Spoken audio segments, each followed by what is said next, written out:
Multan commissioner مریم خان کا اشیاء خورد و نوش پیٹرولیم مصنوعات کی قیمتوں کی مانیٹرنگ کا حکم۔ مارکیٹ میں اشیاء خورد و نوش کی قیمتوں کو مانیٹر کیا جائے۔ کمشنر مریم خان کا غلہ و سبزی منڈیوں ہول سیل ڈیلرز کی سپلائی لائن کی چیکنگ کا فیصلہ۔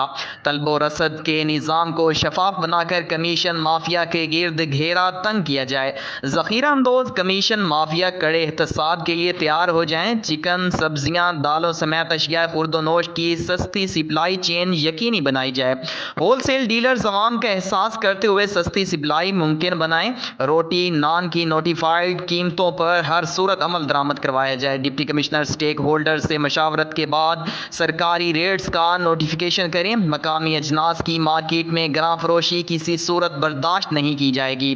منڈی سے کریانہ تک اشیاء خورد و نوش کی قیمتوں کی سخت مانیٹرنگ کی جائے۔ اجلاس میں ڈپٹی کمشنرز، ایڈیشنل کمشنرز، متعلقہ محکموں کے افسران موجود تھے۔